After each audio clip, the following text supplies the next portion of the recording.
তার মানে খ্রিস্টান নগরী গড়ে তোলা। আপনারা মনে করতেছেন ইসরায়েল এবং ইরানের যুদ্ধে 1 সপ্তাহ ব্যাপী যেই হুমকি দমকি যা চলতেছে কিয়ামত মনে হয় কাছায় আসছে। জি না, আমি রসুলের হাদিস থেকে বলছি। এখন 1446 হিজরি, 2000 হিজরির আগে, এটা মাথায় রাখেন, আজকে দেখে নোট করেন। কত হুজুরে ইউটিউবে ব্যবসা করার জন্য কত কিছু বলে ফেলবে।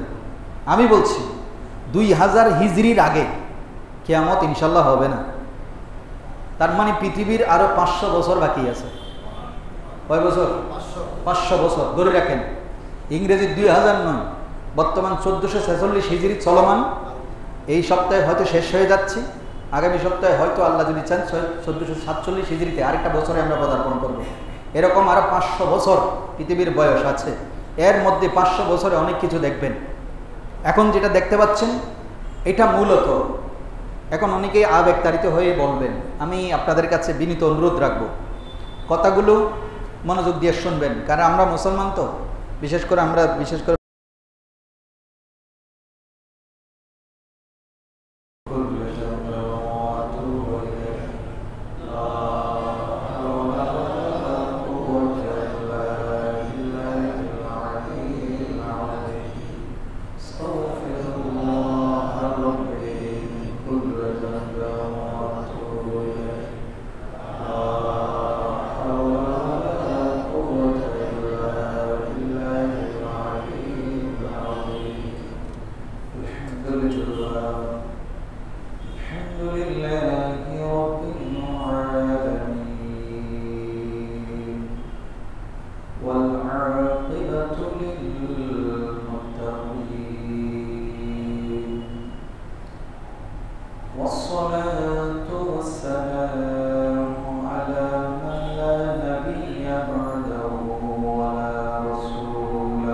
رسول الله تداني أمة عاجزا عاجزا رهنما جملة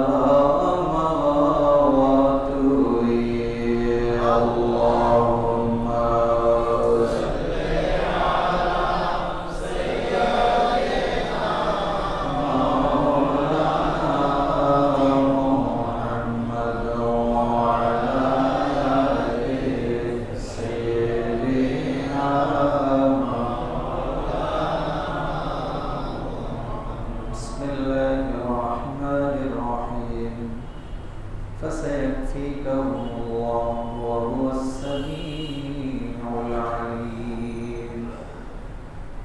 وأيضا قال الله تعالى إن الدين عند الله الإسلام. صدق الله مولانا العظيم وبلغنا رسوله النبي الحبيب الكريم.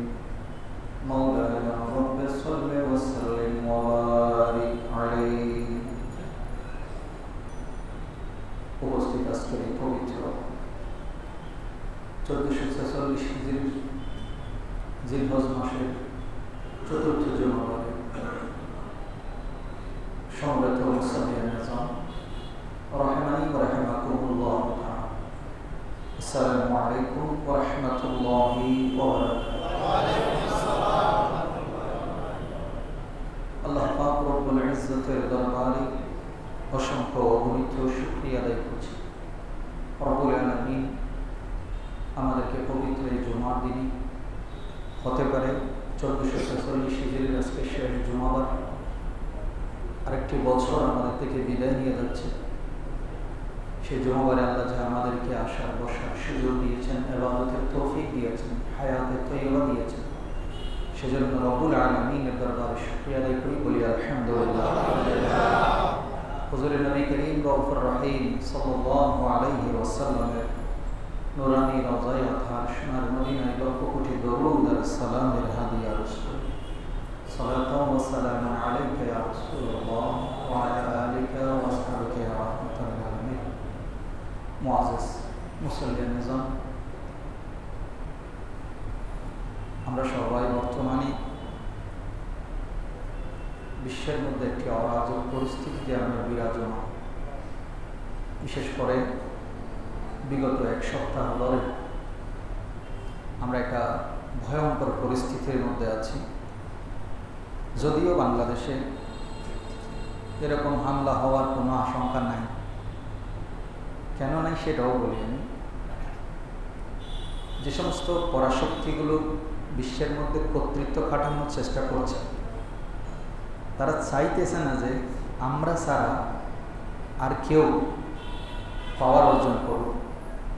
পারমাণবিক যেই শক্তি, সেই পারমাণবিক শক্তির অধিকারী অন্য কেউ হোক, বিশেষ করে মুসলমান বিশ্ব কেউ হয়ে যাক, এটা ওনারা চাচ্ছেন না। অতএব আমরা নিরাপদে বলতে পারি আমাদের কাছে এরকম কিছু নাই। আমাদের কাছে আছে কি সভাপতি, সহসভাপতি, সেক্রেটারি, এগুলা নিয়ে তাদের কোনো মাথা ব্যথা নাই। অতএব আমরা নিরাপদে আছি ওই ক্ষেত্রে। এখন যদি আমাদেরকে কেউ মারে, আমরা এখানে সম্মানিত মিছিল করা ছাড়া বাকি আর কিছু আমাদের কোত্থেকে, সরকারের কাছে আর থাকবে কোত্থেকে, জানে সব নিজের অ্যাকাউন্টে ঢুকে বিদেশে পাচার করি। এখানে আমাদের দেশে থাকার কোনো দরকার। অতএব আমাদের কাছে নাই, যেহেতু আমাদের রিস্কও নাই। মারলে মারবেন কে? আর ওনারা যদি মারেন তাইলে একটা শহীদই মর্যাদা পাবো, এটা অন্তত বলতে পারে। বাকি আমি আপনি এখানে কিছু করার, আমরা দোয়া করি আল্লাহ এটা করো এটা করো, মানেই আমরা সব কিছু কার উপরে সুপর্দ, আল্লাহর উপরে। তো আল্লাহ বলছো তোদেরকে ফাটাইলাম কেন? তোদেরকে ফাটাইছি কেন?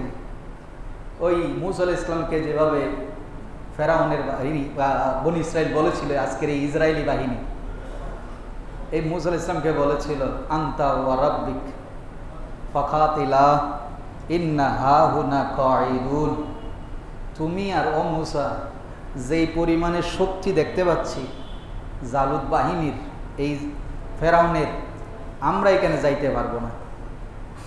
আমরা এখান থেকে বসে দোয়া করতেছি। তো কি দোয়া করবা? তুমি আর তোমার খোদায় গিয়ে যুদ্ধ করো, আমরা দোয়া করতেছি তোমাদেরকে যেন বিজয় দেয়। দেখছেন নি কারা দোয়া করতেছে? এই বনি ইসরাইল। জালেমের বিরুদ্ধে যুদ্ধ করবে কে? মুসা আলাইহিস সালাম এবং আল্লাহ। ওনারা এখানে বসে থাকবে, ভুলেও এখানে যাবে। তা আমরাও হলাম সেরকম। আমরা বলতেছি আল্লাহুম্মা শাত্তিত শামলাহুম ওয়া মাযযিক জামাআহুম ওয়া দাম্মির দিয়ারাহুম।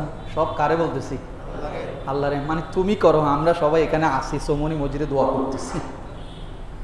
আমরা ওই সেই রকম জাতি। অতএব আপাতত বলতে পারি আমেরিকা বলেও আমাদের উপরে হামলা, তবে স্বার্থে আঘাত লাগলে যেটা চাচ্ছে, মাথায় রাখেন, যেটা চাচ্ছে, বিশেষ করে সেন্ট মার্টিন নিয়ে যে ষড়যন্ত্র, এটা আজকে থেকে না, এটা আপনারা জানলে অবাক হবেন। এটা বাংলাদেশ স্বাধীন হওয়ার আগ থেকেই, পাকিস্তান পিরিয়ড থেকেই, ব্রিটিশ পিরিয়ড যখন ছিল 47-এর আগ পর্যন্ত, তখন তো ব্রিটিশরাই নিয়ন্ত্রণ করেছে। স্বাধীনতার পর 47-এ পাকিস্তান স্বাধীন হওয়ার পর থেকেই এই পর্যন্ত আমেরিকার চোখ সে কুতুবদিয়া এবং সেন্ট মার্টিনের উপরে এখনও আছে, তখনও ছিল। তবে যদি একবার ঘাঁটি হয়, আল্লাহ মাহবুদ কি হচ্ছে, সেন্ট মার্টিন তো বন্ধ, কি হচ্ছে এটা আল্লাহ মাহবুদই ভালো জানে। যদি ঘাঁটি একবার হয় তাহলে বুঝে নিন ঘটনা কি হবে। রাষ্ট্রের একটা অঞ্চল অলরেডি, পার্বত্য অঞ্চলগুলো এক ধরনের মানে ওদের নিয়ন্ত্রণে, ধরতে গেলে নিয়ন্ত্রণে, যেই পরিমাণের ভয়ঙ্কর অস্ত্র তাদের কাছে আছে, আমাদের মনে হয় বাংলাদেশ সেনাবাহিনীর হাতেও এত ভয়ঙ্কর অস্ত্র নাই। এটা বাংলাদেশের জন্য খুবই, স্বাধীনতার জন্য খুবই হুমকি স্বরূপ। এবং অ্যাজ এ মুসলিম প্রত্যেকটা যুদ্ধ মাথায় রাখবেন, যারাই পরাশক্তি আছে শুধুমাত্র ভূখণ্ড দখল করার জন্য তারা যুদ্ধ করে না, অথবা যুদ্ধ ছাপায় দেয় না, তারা এগুলোর পিছনে বড় একটা এজেন্ডা বাস্তবায়ন করে। ওই এলাকাটাকেই তাদের ধর্মান্তরিত করার জন্য তারা একটা চেষ্টায় থাকে। তার মানে খ্রিস্টান নগরী গড়ে তোলা। আপনারা মনে করতেছেন ইসরায়েল এবং ইরানের যুদ্ধে 1 সপ্তাহ ব্যাপী যেই হুমকি দমকি যা চলতেছে, কিয়ামত মনে হয় কাঁচাই আসছে। জি না, আমি রসুলের হাদিস থেকে বলছি। এখন 1446 হিজরি, 2000 হিজরির আগে, এটা মাথায় রাখেন, আজকে থেকে নোট করেন। কত হুজুরে ইউটিউবে ব্যবসা করার জন্য কত কিছু বলে ফেলবে। আমি বলছি 2000 হিজরির আগে কিয়ামত ইনশাল্লাহ হবে না। তার মানে পৃথিবীর আরো 500 বছর বাকি আছে। কয় বছর? 500 বছর ধরে রাখেন। ইংরেজি 2000 নয়, বর্তমান 1446 হিজরি চলমান। এই সপ্তাহে হয়তো শেষ হয়ে যাচ্ছে, আগামী সপ্তাহে হয়তো আল্লাহ যদি চান 1447 হিজরিতে আরেকটা বছরে আমরা পদার্পণ করব। এরকম আরো 500 বছর পৃথিবীর বয়স আছে। এর মধ্যে 500 বছরে অনেক কিছু দেখবেন। এখন যেটা দেখতে পাচ্ছেন এটা মূলত, এখন অনেকেই আবেগতাড়িত হয়ে বলবেন, আমি আপনাদের কাছে বিনীত অনুরোধ রাখবো কথাগুলো মনোযোগ দিয়ে শুনবেন। কারণ আমরা মুসলমান তো, বিশেষ করে বাংলাদেশ সাবকন্টিনেন্ট যারা আছে তারা খুব আবেগী, খুবই আবেগী। কিন্তু ইতিহাসের সত্য আমরা ভুলে গেছি। ইতিহাসের সত্য কি জানেন? ইরান ইসরায়েলকে মারছে, আমরা ফেসবুক মোটামুটি ফাটাই ফেলতেছি, মানে আলহামদুলিল্লাহ সুবহানাল্লাহ দিয়ে মোটামুটি উড়ে ফেলতেছি। এই হলো আমাদের ইমান, এদ্দুর ইমান আমাদের। কিন্তু ফিলিস্তিনে যে ধ্বংসযজ্ঞ হয়েছে, তখন আমরা কি কোনো কাজ করতে পেরেছি? কি করেছি আমরা? বলেন কি করেছি? এখন বলবেন আমরা তো আগেই বলেছি ফিলিস্তিনের চারিপাশে সবগুলো মুসলমান রাষ্ট্র, সবগুলোই মুসলিম।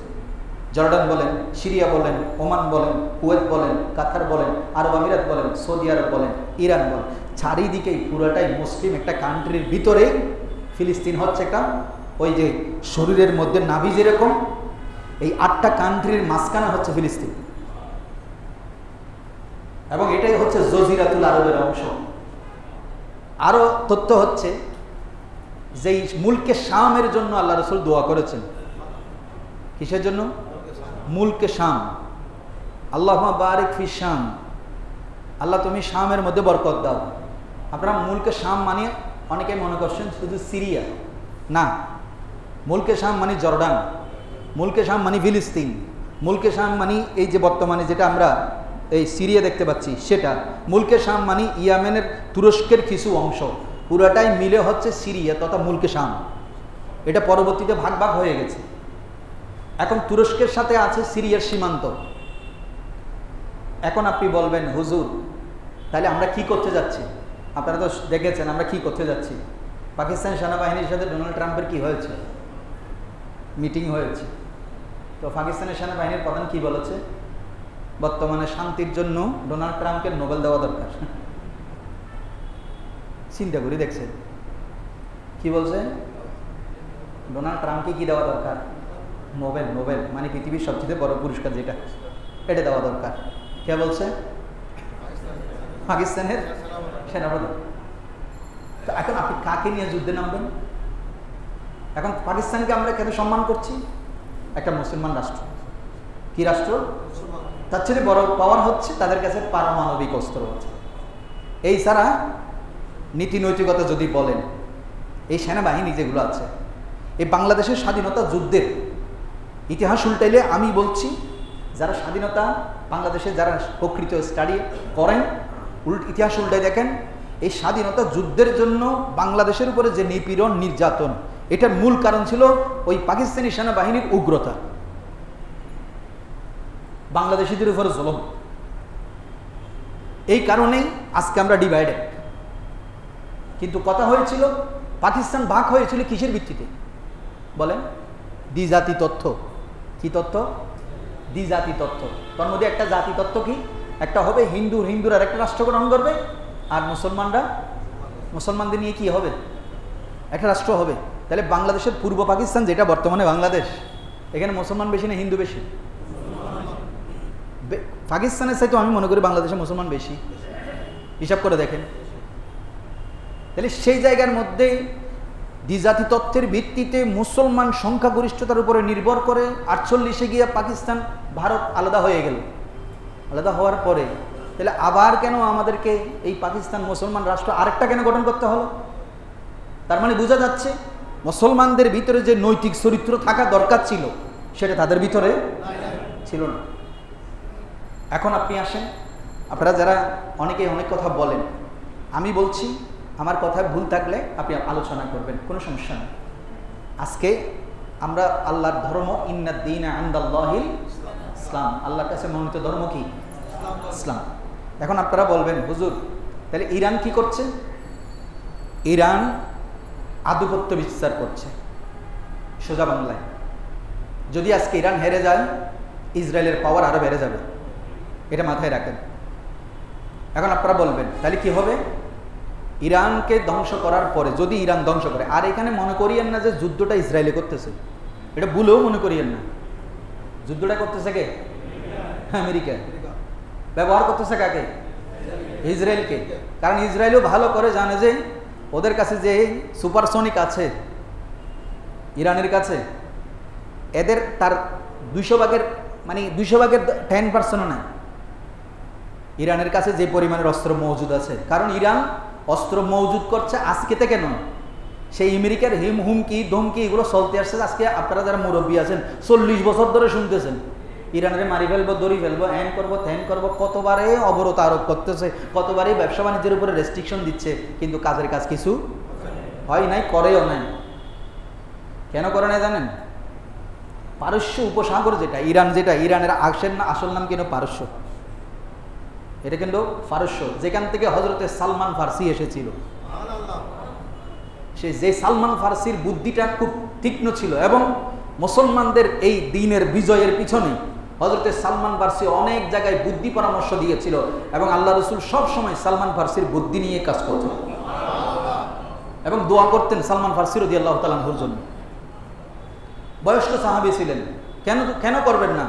যিনি শুধু দ্বীন ইসলামের সত্য, ধর্ম সত্য, ইন্নাদ-দীন ইনদাল্লাহিল ইসলাম, ইসলাম সত্য, এই কথাটা তিনি যেদিন থেকে তাওরাত কিতাবের পাদ্রী থেকে শুনেছিলেন, খ্রিস্টান পাদ্রী থেকে শুনেছিলেন, সেদিন থেকে ওনার মনের মধ্যে রেখাপাত করেছে ওই নবীর সাথে আমি একবার দেখা করব। সেই সহিহ বুখারী শরীফের মানাকিব আসহাবে রাসূল সালমান ফারসির ইসলাম নিয়ে বলতে গিয়া আমার নবী বলছেন, এই সালমানের ইসলাম তোমাদের ইসলামের মতো নয়। সালমান আমার কাছে আসার জন্য, সত্য খোঁজার জন্য 19 জন ব্যক্তির গোলামি করেছে, প্রায় 120 বছর মানুষের গোলামি করেছে। শুধু কয় বছর? 120 বছর, যুগের পর যুগ, কাল পরিক্রমায় ঘুরতে ঘুরতে বাদশার ছেলে, কিসের ছেলে? বাদশার ছেলে, গোলামি করে করে অবশেষে মদিনায় এসে নবীর হাতে ইসলাম গ্রহণ করেছে। সে সালমান ফারসির দেশ ইরান। সেই ইরানের বিজয়ের কথা আজকে আপনারা যারা এখানে বসে আছেন, ইরান যেটা করছে মাথায় রাখবেন। আমি বলছি সত্য আপনারা যাচাই করবেন, আবেগী কোনো কাজ করবেন না। কারবালার মাস আসতেছে, কোন মাস? কারবালার ইতিহাস পর্যালোচনা করবেন। মাওলা আলী শের খুদার সাথে গাদ্দারি করেছে কারা? ইমাম হোসেনকে ডেকে নিয়ে, আদর করে ডেকে নিয়ে গলায় ছুরি চালিয়েছে কারা? আবার ছুরি চালানোর পরে কান্না করেছে কারা? ইতিহাস উল্টাবেন। বর্তমানে যেটা সুপার পাওয়ারের কথা বলছি, এই সুপার পাওয়ার রাষ্ট্রগুলো চায় না যে মুসলমানরা বিশ্বের বুকে মাথা তুলে দাঁড়ান। সেজন্য আপনি জানেন সাদ্দাম হোসেনের ফাঁসি হয়েছে কি বারে? কোরবানির দিন। কোন দিন? সাদ্দামের ফাঁসি কে দিয়েছে জানেন? কে দিয়েছে? শিয়া বিচারপতি। আমেরিকা এসে ফাঁসি দেয় নাই। যত প্রকারের সাদ্দাম কোথায় আছে সব কিছুর ডিটেলস সেই আমেরিকার হাতে টাইম টু টাইম পৌঁছে দিয়েছে কারা জানেন? শিয়া। এখন আপনি বলবেন হুজুর ইসরায়েল কি শিয়া দেখতেছে? ইসরায়েল কি সুন্নি দেখতেছে? ইসরায়েল কি কওমি দেখতেছে? ইসরায়েল কি জামাতি দেখতেছে? ইসরায়েল তো মুসলমান মনে করেই মারছে। আমি বলছি যুদ্ধে যদি ইরান পরাজয় হয়, কিয়ামত হবে না। হয়তো ইরানের পরে তুরস্ককে ধরবে, তুরস্কের পরে এরপরে যেই নোবেল দিতে বলতেছে তারা ধরবে। কে বলতেছে? হ্যাঁ, নোবেল দিতেছে এরা ধরবে। তারপর নোবেল একদম পিছন দিয়ে দিবে নাউজুবিল্লাহ যারা নোবেল দিতেছে। কারণ আমেরিকা যার বন্ধু হয় তারা শত্রু দরকার হয় না। আমাদের দেশে অনেকে তারা বন্ধু বানাইয়া সিয়ারের এলাকায় আছে। সত্য কথা বলছি। এই জন্য বলছি, ওই যেমন ইরানের তৎকালীন শাসক রেজা পাহলভি, নাম শুনছেন তো? 1979 সালে যে পালাই গেছে, তার সন্তান এখন ইসরায়েলে গিয়া ইহুদিদের সাথে গিয়া প্রার্থনা করতেছে। কিসের জন্য? ইরানের ক্ষমতার জন্য। ইরানের ক্ষমতার জন্য। এখন কে কার বিরুদ্ধে যুদ্ধ করছে? কার বিরুদ্ধে যুদ্ধ করছে? ইরানের ছেলে রেজা পাহলভি পালিয়ে গিয়েছিলেন। তো সেই পালিয়ে যাওয়া ব্যক্তির সন্তান এখন ইহুদিদের ইসরায়েলে, স্টিল ইসরায়েলে গিয়া ইসরায়েলি ইহুদিদের সাথে, পাদ্রীদের সাথে মিলে ওদের একটা দেওয়াল আছে, আপনারা দেখবেন, ওখানে গিয়ে এমনি এমনি সিজদা দেয়। এটা ইবাদত। ওখানে গিয়ে সিজদা দিয়ে দেয়, ইবাদত করতেছে। কি মানে যেন খামেনির কি হয়ে যায়, পতন হয়। কেন? উনি গিয়ে যেন কি বসতে পারেন। এরকম সিয়ারের আশা মুসলমানদের সব দেশেই আছে। আমরা যেটা মনে করি আমাদের জন্য কাজ করতেছে, নো, সোজা কথা নো। যারাই বসে সব নিজের ক্ষমতা এবং পাওয়ার দেখানোর জন্য। ওরা আমাদের উপরে করেছে, আমরা তাদের উপরে করব। স্টিল বাংলাদেশে এই কাণ্ড কারখানাই চলছে, আপনি মানেন আর না মানেন। যেখান থেকে মসজিদের মুয়াজ্জিন পর্যন্ত রেহাই পাই না। ক্ষমতার পাওয়ার এত উপরে উঠে গেছে, মুয়াজ্জিনকে পর্যন্ত টর্চার করে মসজিদ থেকে বের করে দেয়। সাধারণ একজন ৬,০০০ টাকার বেতনের হুজুর মসজিদ পরিষ্কার করে, আজান দেয়, বউ ফোলা চালায়, ওই মসজিদে যা খাদেমগিরি করে ভাই, ওই মুয়াজ্জিনের পর্যন্ত রেহাই নেই। ক্ষমতার পাওয়ার। এরা আবার দেশের উন্নয়ন করবে, মিসাইল বানাবে, সুপারসনিক বানাবে। মাথা খারাপ হয়েছে। আল্লাহ আমাদেরকে বোঝার তৌফিক দান করুন। তো যেটা বলছিলাম, ইতিহাস আলোচনা করবেন। হযরত ওসমান রাদিয়াল্লাহু তাআলা আনহুর শাহাদাত এই মাসে 18ই জিলহজ। এই শিয়ারা সেদিন একটা দিবস পালন করে। এই এশিয়ারাই তারা কি পালন করে? ঈদে গদিরে খোম, ঈদে গদিরে খোম। আমি বর্তমানে যে যুদ্ধ চলছে এটার ব্যাপারে আমিও একমত। ইসরায়েলকে দমন করার জন্য ইরানের মতো শাসক দরকার বর্তমানে, একদম 100% আমি একমত এবং আমি অ্যাপ্রিসিয়েট করছি। কারণ এই ইহুদিদেরকে দমানোর জন্য, জালেমদেরকে দমানোর জন্য আল্লাহ বলছে আমি আরেকটা জালেম পাঠাই। এবং টুডে টুমোরো ধরে রাখেন, এই যে আমেরিকা এখন সবার মাথার উপরে, ইসরায়েলের মাথার উপরে লবণ রেখে ইরান দখল করতে চাচ্ছে, টুডে টুমোরো ইতিহাস বলছে ইরানের এই আমেরিকার পতন হবে। আমি বলছি পতন হবে এবং সুপার পাওয়ারে একসময় রাশিয়া আবার বসবে। এরপরে আসবে মুসলমানের শাসন ব্যবস্থা। ইস্তাম্বুল, যেটা বর্তমানে তুরস্কের আগে ছিল রাজধানী, এখন রাজধানী নাই, এখন তুরস্কের রাজধানী হচ্ছে আঙ্কারা। সেই ইস্তাম্বুল, যেটাকে হাদিসের ভাষায় কুস্তুনতুনিয়া বলা হয়। কি বলা হয়? কুস্তুনতুনিয়া। ইংলিশে বলা হয় কনস্ট্যান্টিনোপল। একই জিনিস ইস্তাম্বুল। এই যে বললাম, ইরান যদি দখল হয়ে যায় এদের হাতে, এরপর আক্রমণ আসবে কার হাতে? তুরস্কের উপরে। 100% তুরস্কের উপরে আক্রমণ আসবে। কারণ এরা চাইবে না মুসলমান কোনোদিন মাথা তুলে দাঁড়াক। এই জন্য আপনি খেয়াল করবেন, ফিলিস্তিনে যখন ইসরায়েলিরা বর্বর হামলা চালাচ্ছে চরমভাবে, অলরেডি 54,000-এর অধিক মানুষ মেরে শহীদ করে দিয়েছে, সেখানে রেহাই পায়নি হাসপাতাল। অথচ এই ইসরায়েলিরাই, এদের মন্ত্রীরা বলতেছে ইরান যে হাসপাতালে হামলা করছে এটা অমানবিক। দেখছেন সুরের মুখে ধর্মের কাহিনী।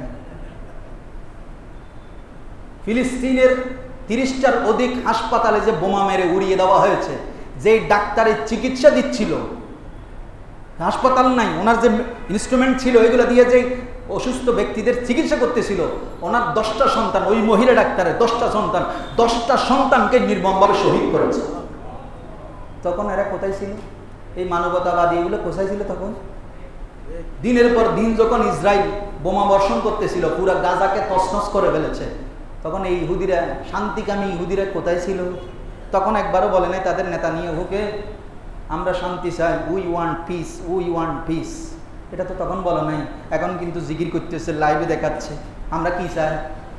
Stop the war, Iran please stop the war, we want peace, আমরা শান্তি চাই, তোমরা একটা যুদ্ধটা বন্ধ করো, বন্ধ করো। তখন কেন বলো নাই? যখন গাজাকে এইভাবে নির্মমভাবে শহীদ করে ফেলতেছে তখন শান্তি কোথায় ছিল? তার মানে বুঝতে পারতেছেন, এরা যখন বিপদে পড়ে কি ধরে? হ্যাঁ জোরে বলে না, কি ধরে? পা ধরে। আর যখন বিপদ উদ্ধার হয়ে যায় তখন ওই পা দিয়েই আপনারে কি দেয়? সিবে ধরে। এটাই হচ্ছে ইহুদি জাতির বর্বর ইতিহাস। এটা আজকের নয়, আপনি ইতিহাস উল্টেলে দেখে আসবেন। ইসহাক আলাইহিস সালামের সেই বংশধর ইয়াকুব আলাইহিস সালাম হয়ে ইউসুফ আলাইহিস সালামের একটা ভাই ছিল ইয়াহুদা, নাম কি? যিনি স্বয়ংক্রিয়ভাবে খুব বেশি ভূমিকা রেখে ইউসুফ আলাইহিস সালামকে গর্তের মধ্যে ফেলে দিয়েছিলেন। সেই ইয়াহুদার বংশধরের নাম হচ্ছে ইহুদি।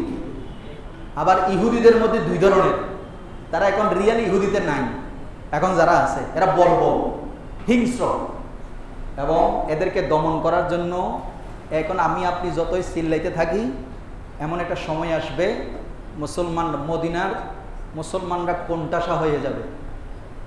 70,000 বাহিনী নিয়ে ইমাম মাহাদি মদিনা শরীফ থেকে বের হবে। কয় হাজার?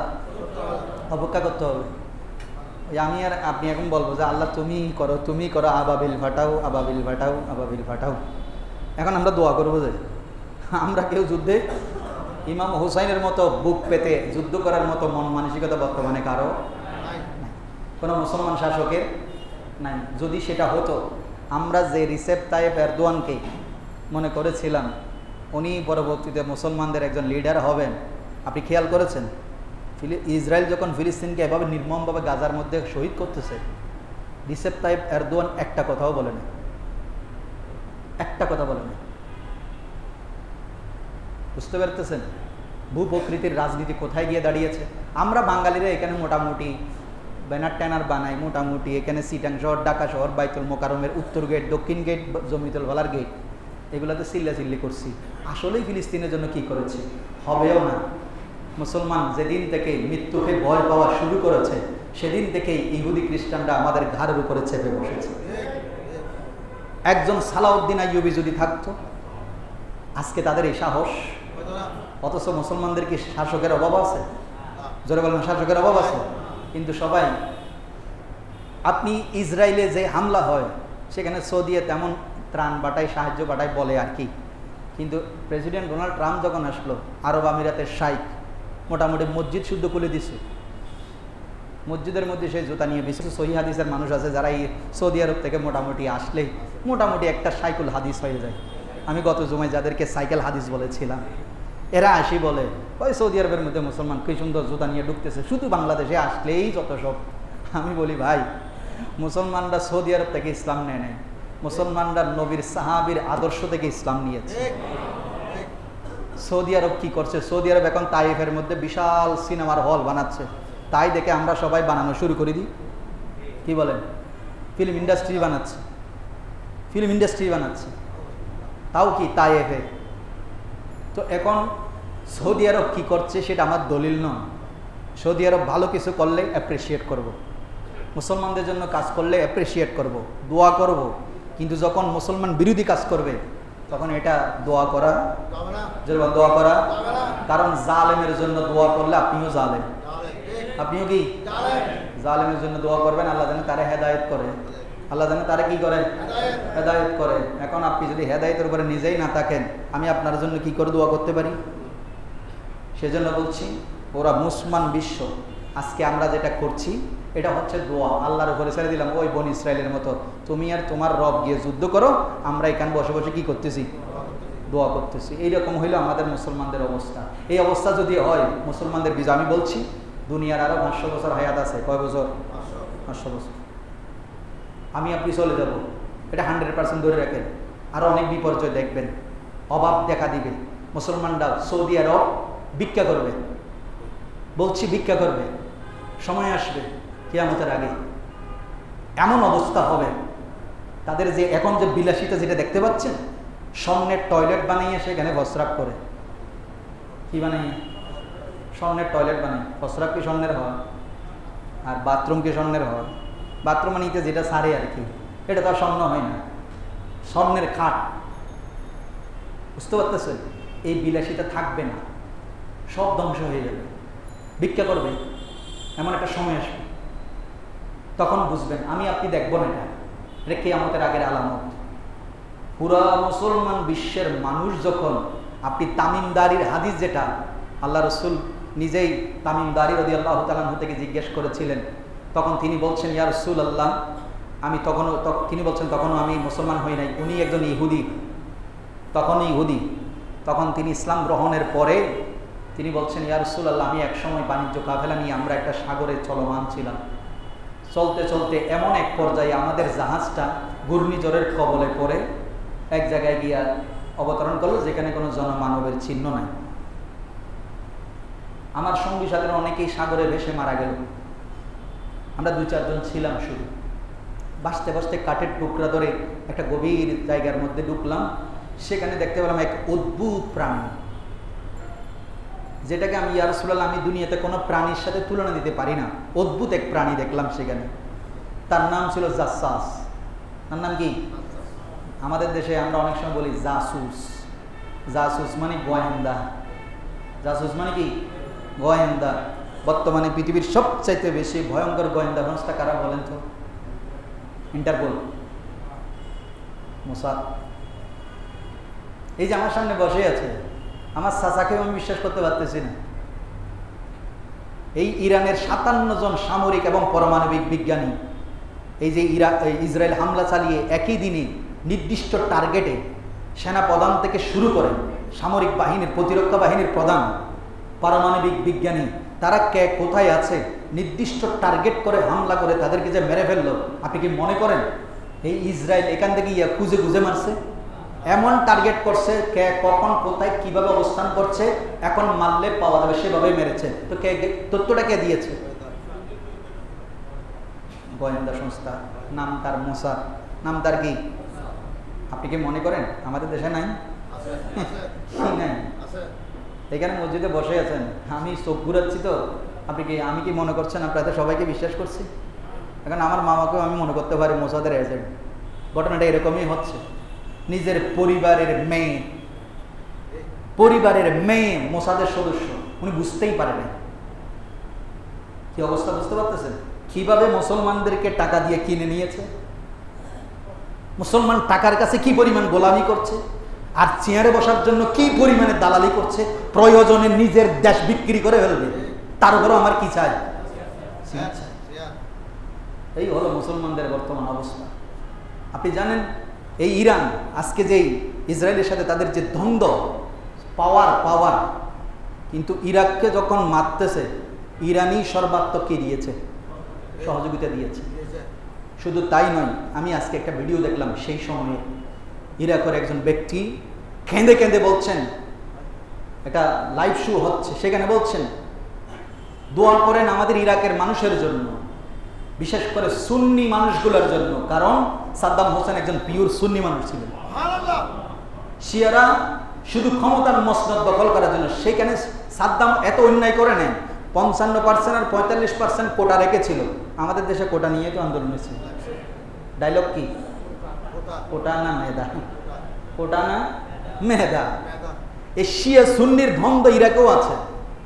সেখানে সাদ্দাম ব্যালেন্স করেছে, 55% রেখেছে সুন্নি অধ্যুষিত মানুষের জন্য, 45% রেখেছে শিয়া অধ্যুষিত, কারণ যেহেতু দুনোটার দেশ মানুষই এই দেশে বসবাস করে। কিন্তু শিয়ারা সেটা সহ্য করে নাই। তারা কি করেছে জানেন? সাদ্দামকে মারার পরে সুন্নির, অবাক হবেন, এই তথ্যগুলো আপনি নেটের মধ্যে সার্চ দিলে পাবেন, আমি যদি মিথ্যা বলি। উনি কেঁদে কেঁদে বলছেন, আল্লাহর কসম করে বলছি, আমার 2 ছেলের নাম রেখেছি আবু বকর এবং ওমর, শুধু নাম রাখার কারণে আবু বকর ওমর কেন রেখেছি, শিয়ারা তার উপরে গলার মধ্যে ছুরি দিয়ে জবাই করে দিয়েছে। এত কঠিন নির্মম অত্যাচার করেছে ইরাকের সুন্নিদের উপরে এই শিয়ারা। শুধু তাই নয়, আমার মেয়ের নাম রেখেছিলাম আয়েশা। নাম রেখেছি কি? আয়েশা। এই আয়েশা নাম কেন রেখেছি? আমার মেয়ে মাত্র 8 বছরের মেয়ে, হাফেজ হয়েছে, হাফেজা একজন মেয়ে আমার। আয়েশা কেন নাম রেখেছি? সেজন্য দল বেঁধে আমার মেয়েকে রেপ করেছে। ইতিহাস উল্টে দেখেন, বড় বড় ইতিহাস এগুলো। মুসলমান আজকে এই অপমান এই কারণে হচ্ছে। ইতিহাস আমরা ভুলে গিয়েছি, আমরা আবেগে মুসলমান। সেজন্য বলছি না যে ইরানকে মেরে ফেলেন, আমরা বলছি না ইরানকে মেরে ফেলেন, কারণ এই মুহূর্তে ইসরায়েলকে মারার জন্য মুসলমানদের একটা শক্তির দরকার আছে, সেটা হচ্ছে ইরান। হতে পারে আমেরিকা, তারপরে ব্রিটেন অলরেডি উঠে পড়ে লেগেছে, হতে পারে দখল হতেই পারে, কিন্তু মাথায় রাখবেন আমাদের জন্য কোনো না কোনো এক সময় ফাসায়াকফিকাহুমুল্লাহু ওয়া হুয়াস সামিউল আলিম, আল্লাহ আমাদের জন্য যথেষ্ট। এমন একটা সময় আসবে, কিন্তু আমরা মারি খেতে থাকবো। আপনারা মনে করিয়েন না যে ইরান বিজয় হলে মুসলমানদের কি হয়ে যাবে? হ্যাঁ, জি না, আমি বলছি জি না। ইরান যদি পরাজয় হয়, মুসলমানদের আগে যে অবস্থা সেটাই থাকবে, যদি জয়ও হয় তাহলে একই থাকবে। এবং আমি আপনাদেরকে বলছি, এই ইরানের শিয়া মুসলমানদের দিয়ে, ইতিহাস উল্টাই দেখেন, ইরানের শিয়া মুসলমানদের দিয়ে প্রকৃত ইসলামের কোনো খেদমত হবে না। আমি বলছি, আপনি আমার ভুল ধরতেই পারেন, আপনি আমাকে গালিগালাজ করতে পারেন, আমি বলছি, কারণ আপনারা দেখেন ইসরায়েলিরা ইহুদি, কাফের, কি কাফের। আপনাকে আমি এখন বলি, মনে করেন এটা কোরআন, এই কোরআনের মধ্যে যদি কোনো ব্যক্তি যদি বলে এই কোরআনের মধ্যে ভুল আছে, আপনি তারা মুসলমান মনে করবেন? কে মনে করেন? হাত তোলেন তো। যদি বলেন যে এই কোরআন থেকে কিছু আয়াত বাদ দিয়ে ফেলা হয়েছে, মহানবী এবং যে সময় ওসমান রাদিয়াল্লাহু তাআলা আনহু কোরআন সংকলন করেছেন, আবু বকর রাদিয়াল্লাহু তাআলা আনহু যখন কোরআন সংকলন করেছেন, শিয়াদের অভিযোগ হলো যখন আবু বকর রাদিয়াল্লাহু তাআলা আনহু কোরআন সংকলন করেছেন এবং ওসমান রাদিয়াল্লাহু তাআলা আনহু এসে সেটাকে পুনরায় সুন্দরভাবে সাজিয়েছেন, তখন মাওলা আলীর শানে যে আয়াতগুলো ছিল এগুলো ওনারা কি করে দিয়েছেন? এবার বলেন, আপনার ঈমান আছে? আপনি কোরআনের হেফাজতকারীকে আপনি কার উপরে সন্দেহ করছেন? আল্লাহ নিজে বলছেন, ইন্না নাহনু নাযালনা যিকরা ওয়া ইন্না লাহু লাহাফিজুন। কোরআন নাজিল করেছি আমি, এটার হেফাজতের দায়িত্ব পৃথিবীতে। খোদার ইজ্জতের কসম, খোদার ইজ্জতের কসম করে বলছি, জাতের কসম করে বলছি, কিয়ামতের আগ পর্যন্ত কোরআনের একটা নোক্তাকেও কেউ হেরফের করার সুযোগ হবে না। যদি করে সেটা সাথে সাথে কি হয়ে যাবে? যদি পৃথিবীর সমস্ত কোরআন যদি লোহিত সাগরে ফেলেও দেওয়া হয়, আগুনের মধ্যে যদি নমরুদের মধ্যে অগ্নিকুণ্ড জ্বালিয়ে যদি পৃথিবীর সমস্ত জায়গা থেকে কোণা থেকে কোরআন এনে যদি জ্বালিয়েও ফেলা হয়, খোদার কসম করে বলছি, যেহেতু এই কোরআন আল্লাহর, এই কোরআনের হেফাজতের দায়িত্ব নিজের হাতে রেখে দিয়েছেন, সেজন্য পৃথিবীতে এইরকম লক্ষ লক্ষ কোরআনের হাফেজ রয়ে গেছে যাদের সিনার মধ্যে লফজ বাই লফজ কোরআন আল্লাহ হেফাজত করে রেখেছেন। পৃথিবীর সমস্ত পুস্তক গ্রন্থ, কোরআনের গ্রন্থ ফুরিয়ে ফেললেও কোরআনের একটা জের জবর পেশু তারা বরবাদ করতে পারবে না। কিন্তু যখন আপনি মুসলমান নামদারিরা যখন বলে এই কোরআন থেকে আয়াত বাদ দেওয়া হয়েছে, সন্দেহটা কার উপরে? তাহলে ঈমান আছে? এজন্য বলছি। আর যদি বলেন আবু বকর এবং ওসমান, ওমর এরা জুলুম করেছে আহলে বাইতের উপরে, আপনাদেরকে আজকে একটা তথ্য দিয়ে যাই, যদি হায়াতে থাকে নিজের সন্তানদেরকে বলে যাবেন, যদি রেকর্ডে থাকে দেখতে পাবেন, এত বেশি বর্বর হবে। ইরান চাচ্ছে পুরো আরবটাকে নিজের হাতে রাখতে, জানেন? এই জন্য সৌদি আরবের সাথে তাদের কি দ্বন্দ্ব লেগেই আছে। এই দ্বন্দ্ব সহজে যাবে না, এই দ্বন্দ্ব সহজে যাবে না এখন। এবং এটা একটা কথা মাথায় রাখেন, সৌদি আরব যতই খারাপ হোক, শিয়াদের সাথে তাদের কোনো সম্পর্ক নাই। কেন জানেন? শিয়াদের দাবি হলো রসুল করিম রউফুর রহিমের সাথে রওজা মোবারকের পাশে যে আবু বকর এবং ওমর শুয়ে আছেন রাদিয়াল্লাহু তাআলা আনহুমা, এটা তাদের জায়গা নয়, এটা মাওলা আলীর জায়গা। এবং আরো ইন্টারেস্টিং বিষয়, এদের আকীদার এত, এখন বলবেন হুজুর এই সময় আকীদার হতে হলে নতুন কোন করিব, কারবালার মাস আসতেছে, ঈমান কি? ঈমান কি? এখন এই জন্য বলছি আমরা ইরানের পক্ষে আছি। কেন? ইহুদিদের বিপক্ষে, সেজন্য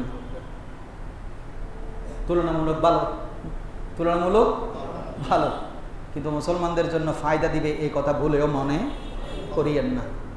যদি ফায়দা দিত, একই ঘটনা আজকে যেটা ইরান করছে, একই ঘটনা যদি গাজায় যখন হামলা হচ্ছে, মুসলমানদের যদি এতই উপকার আসতো, তখন এই হামলাগুলো দিলে কি ইসরায়েলকে গাজার এইভাবে ধূলিসাৎ করতে পারতো? তখন করে না কেন? তখন কোথায় ছিল? এখন নিজের স্বার্থে যখন আঘাত লাগছে, তখন মোটামুটি যা আছে সব লাইভে দেখাচ্ছে। তারপরে বলতেছে মাত্র 10% নমুনা দেখাইলাম। এরপরে তো ভাই 10% নমুনাটা যদি যখন গাজারে এইরকম ধ্বংস করে ফেলতেছে, তখন 10% এগুলো দেখাইলে তো আমরা তোদেরকে দোয়া করি মোটামুটি বেহেশতে জিন্দা পৌঁছাই দিতাম, শিয়াডি এগুলো দেখতাম না। বুঝতে পারতেছেন? ইতিহাস, শিক্ষিত সমাজ। এখন তো দেখি ইরানের বিপক্ষে কিছু বললেই আমাদের মধ্যে অনেকে মোটামুটি ওনারা দালাল, ইসরায়েলের দালাল, গোলাম, মোটামুটি কাফের, মুশরিক সব বানাই ফেলতেছে। একটা কাণ্ড শুরু হয়ে গেছে, আবেগ দিয়ে মুসলমান চলতেছে। এই জন্য বলতেছি আপনাদের কোনো ভয় নেই। আপনাদের কি নাই? ভয় নাই। কারণ আমাদের আছে সভাপতি, সহসভাপতি, চেয়ারম্যান, প্রেসিডেন্ট, এগুলাই। আমাদের কোনো কিছু নাই। আমেরিকাও জানে আমাদের কাছে কিছু, পুলিশের কাছে যে অস্ত্র আছে, সন্ত্রাসের কাছে এর চেয়ে ডেঞ্জারাস অস্ত্র আছে। পুলিশে গুলি একটা বাইর করতে করতে, পকেট থেকে বাইর করতে করতে ও 3টা মারি, পুলিশের মারি চলে যায়। আমাদের দেশের আইনের এই অবস্থা। সন্ত্রাসী পুলিশকে গুলি করে চলে যাচ্ছে, তখনও বাংলাদেশের পুলিশের আইনে লেখা আছে আপনি বলেও হাঁটুর নিচে ছাড়া উপরে গুলি করতে পারতেন না, কিন্তু পুলিশের মারি চলে যাচ্ছে। এই হলো আমাদের দেশ। আদালতে যাবেন, আইন কি আইন?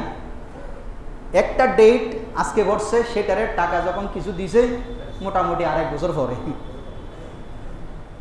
দেখা যাচ্ছে যে আমার বাবার সম্পত্তি 1 ঘন্টার জন্য যেই মামলা করছিল, এইটা মোটামুটি আমাদের 1 ঘন্টা না, 1 কানি সম্পত্তি বিক্রি করেও মামলা চালাইতেছি। এখনো বাপ মরি গেছে, ফোলাই চালাইছে, ফোলার পরে নাতি চালাচ্ছে, এখনো আদালতের ফাইল ঘুরতেছে। এই হলো আমাদের আদালত, এই হলো আমাদের আইন শৃঙ্খলা। এই জন্য আমেরিকাও জানে যে এদেরকে ব্রিটিশ যে নীতি শিখে দিয়ে আসছে, এতে আরো বেশি শতের নিয়ে কি হয় বলেন? ব্রিটিশ কি হয়? ব্রিটিশ গঙ্গুরি ব্রিটিশ আনাইতে। তার মানে এখনো যেগুলো বাংলাদেশে চলতেছে, এখানে বাংলাদেশের কোনো মানুষের কোনো কিছু, আমরা তো বানাতেছি শুধুমাত্র, আমরা ছিলাম আগে বানর, সেখান থেকে মানুষ হয়েছি। আমাদের বিজ্ঞানীদের উদ্ভাবনে এতটুকুই। মায়ানমারের যারা এই রোহিঙ্গা যেগুলোরে ফাটাই দিয়েছে মারি ধরি, রোহিঙ্গা যেগুলো আমাদের দেশের জন্য এখন বার্ডেন হয়ে দাঁড়িয়েছে, কেউ কেউ নোবেলের জন্য এই চিন্তা করছিল, এখন ট্রাম্পের নোবেলের কথা বলতেছে, তখনও আরেকজনের নোবেলের চিন্তায় ছিল। আর নোবেল পাইয়াও আমরা কি পেলাম সেটাও আমরা বুঝতেছি না। হক কথা বললেই এখন দালাল, হক কথা বললেই কি দালাল। আমি বললাম মসজিদের মিম্বরে দাঁড়াইয়া, ওই যে কিছুদিন আগে গত জুমার আগে জুমায় দেখলাম এক হুজুরে সুদের বিরুদ্ধে ওয়াজ করছে, ওনারা মসজিদ থেকে কি করে দিছে, বাড়ি করে দিছে। আগে যখন এই কথাগুলো এই কাণ্ডগুলো ঘটতো তখন মোটামুটি ফেসবুকের মধ্যে আমাদের দেশের তৌহিদি জনতা মোটামুটি ফাটাই ফেলতো। আর এখন যখন সুদের বিরুদ্ধে ওয়াজ করছে ওনারা বাইর করেছে, কয় কিনলেন, কয় এখন সুদের বিরুদ্ধে ওয়াজ চলতো না, সুদ এখন জায়েজ, সুদ এখন কি। আমি বলি মসজিদের মিম্বর এটা আল্লাহর দেয়া নিয়ামত, এখানে দাঁড়িয়ে যদি আল্লাহর কোরআনের কথা বলতে যদি বাধা দেওয়া হয়, ওই চাকরিরে লাথি মারো, চাকরি করবা না, ইমামতি করবা। কি করবা জোরে বলেন, কি করবেন? ইমাম খতিব খতিবের মতো থাকবে। যদি বাঙালির কথাই যদি কোরআন হাদিসের কথা বলতে যদি জিহ্বা যদি কন্ট্রোল করা হয়, আমি বলি ওই ইমামতি আমার দরকার নাই। কারণ আমি আল্লাহু আকবার বলে দেখি বান্দার দিকে ফিরে না আল্লাহর দিকে ফিরে। সুদের বিরুদ্ধে ওয়াজ করা কার কথা? আল্লাহ বিভিন্ন জায়গায় ওয়াজ করেছেন। এখন আপনি সিয়ারের জন্য বলতেছেন না, কি আমি বুঝছি তো, আবার সিয়ারতন গেলে ঠিকই হইবেন, আবার অন্য দল আইলে সময় ঠিকই হইবেন। কিনলে এখন ডরে, এখন হারার দরকার আছে দে, হারা তুমি কি আছো দে, আল্লাহ কিয়ামত পর্যন্ত হায়াত দে, দোয়া করতেছে। কি করতেছে? আবার এর কিছুদিন আগেই বলছে পুরা দেশের ধ্বংস করার জন্য উনি যথেষ্ট। একই মৌলবী, একই মৌলবী, জিব্বা কাটিয়ে ফেলবে মৌলবী। দালালির একটা সীমা থাকা দরকার। হককে হক বলো, যিনি ভালো কাজ করেন তার প্রশংসা করো। আমার কথা সোজা, তিনি ভালো কাজ করলে দেশের জন্য আমি অবশ্যই অ্যাপ্রিসিয়েট করি, প্রশংসা করি, দোয়া করি, কিন্তু হারাম জিনিসকে হালাল বলার কোনো সুযোগ নাই। বিসমিল্লাহ বলে মদ খাইলে কি হালাল হয়ে যাবে? হ্যাঁ, সুরি আপনারা যখন ধরে বলতেছে যা আছে তা দে, দেওয়ার সময় বলছেন বিসমিল্লাহ, আল্লাহ যে বালা লাভই যাই যাবি না, বিষয়টা এরকম হইল না, এগুলো না। আমি বলছি, সেজন্য বলছি আল্লাহর কাছে মনোনীত ধর্ম ইসলাম ছিল, ইসলাম আছে, ইসলামকে বিক্রি করার কোনো সুযোগ। এটাই আমাদেরকে ইমাম হোসেন শিখিয়েছে। প্রয়োজনে জীবন দিবা, পরিবার দিবা, দুধের মাসুম শিশু পর্যন্ত কোরবান দিবা, তারপরেও বাতিলের সাথে হাত মিলানো যাবে না। এই শিয়া সম্প্রদায়, আমি বলছি না যে ইরান খারাপ, ইরানের সবাই খারাপ, আমি বলছি না, কিন্তু তাদের আকীদার মধ্যে আপনারা শুনলে অবাক হবেন। এরা যদি পাওয়ার যদিও একসাথে করতে পারে, যদি মোটামুটি আরব বিশ্ব যদি দখলে হয়, এটা কিতাবের মধ্যে লেখা আছে, ওদের কিতাবেই লেখা আছে, ওদের কিতাব থেকে বলছি। মায়েশার যে কবর জান্নাতুল বকির মধ্যে আছে, ওখান থেকে তুলে এনে মায়েশাকে দৌড়া মারবে এরা। আরো জোরে বলেন, কঠিন অবস্থা। কিন্তু এদের এইটা এদের কিতাবের কথা, শিয়াদের ইসনা আশারিয়া যে কিতাব, 12 প্রকারের শিয়া আছে, তার মধ্যে কিছু শিয়া আছে তেমন গোড়া না। যেমন আগের প্রেসিডেন্ট যিনি ছিলেন, প্রেসিডেন্ট আহমেদিনেজাদ, আপনারা দেখছেন, উনি কিন্তু সবচেয়ে পারমাণবিকের যে ভূমিকা বিজ্ঞানের উন্নততর করার ক্ষেত্রে এই প্রেসিডেন্ট আহমেদিনেজাদের সবচেয়ে বেশি ভূমিকা রাখছে এই ইরানের। উনি কিন্তু এরকম কঠোর শিয়া না। আরও মজার বিষয় কি জানেন? এগুলো এখন বলতেছি আকীদা ঠিক রাখবেন। ইরানের জন্য আপনি এখন দোয়া করেন, আমার কোনো অসুবিধা নেই। কিনলে ইসরায়েলের মারে ফেলবে, ঠিক আছে না, কোনো সমস্যা নেই। কিন্তু ইরান যে মুসলমান, ইরান যে আমাদের লাভে আসবে, এটা ভুলও মনে করিয়েন না। যদি এখন ইয়েমেন ধ্বংস হয়ে যায়, চুপ করেই থাকবে। ইরাক ধ্বংস হয়ে গেছে, চুপ করেছিল। তুরস্ককে মারবে, যদিও এখন হুমকে দুমকে দিচ্ছে, তুরস্ককে যখন মারবে চুপ করেই থাকবে। যদি করে তাহলে কোনো কারণে করবে, এটা মাথায় রাখেন।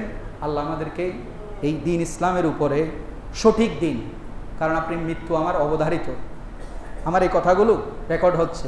এখন আমি বলছি না মোসাদ এটা পুরো বিশ্বে এখন ছড়িয়ে আছে, যেখানে ইরানের পারমাণবিক বিজ্ঞানীর ঘরে পর্যন্ত পৌঁছে গেছে, সেখানে আমি আপনি আব্দুল হালকুল এগুলোর কোনো মূল্য এদের কাছে নেই। এই জন্য খামেনির একটা কথা আমার ভালো লেগেছে, খুবই ভালো লেগেছে। যদি তিনি সত্যিকার অর্থে আকীদা যদি ওনার এরকম হয়, আমি মারা যাব। যখন চারিদিক থেকে ট্রাম্প বলতেছে উনি কোথায় আছেন আমরা জানি, এটাও একটা লাহা, যুদ্ধের মধ্যে এখানে লাহা মারা যায় যাচ্ছে, পুরোটাই বোকাস। উনি কোথায় আছে আমরা জানি, মেরে ফেলতে পারি, কিন্তু মারছি না। কিন্তু উনিও মনে করছেন আমি যদি মারাও যাই কোনো অসুবিধা নেই, কিন্তু এই যুদ্ধ আমি চালাচ্ছি না, এই যুদ্ধ তরুণরা চালাচ্ছে, এবং আমার দ্বারা ইসলামের যেন কোনো ক্ষতি না হয়। সত্যিকারে যদি ওনার আকিদা যদি শুদ্ধ হয়, তাহলে আমি ওনার জন্য দোয়া করি, সোজা কথা। আর আকিদায় যদি ওই সমস্ত সাহাবাই কেরামের সাথে বেয়াদবি, মায়েশার সাথে বেয়াদবি, কোরআনের সাথে বেয়াদবি, কোরআনকে হেরফের করার চিন্তা ভাবনা এগুলো যদি থাকে, যদিও ইসরায়েলের বিপক্ষে যুদ্ধ চলছে, আমি এখন দোয়া করছি, কিন্তু আকিদাগতভাবে আমার ঈমান তো বিক্রি করতে পারি না দুনিয়ার জন্য। আল্লাহ আমাদেরকে বোঝার তৌফিক দান করুন, সত্যিকারের দিন ইসলামের উপর অটল থাকার তৌফিক দিন। ওমা তৌফিক ইল্লা বিল্লাহ। আসসালামু আলাইকুম ওয়া রাহমাতুল্লাহ। আজকে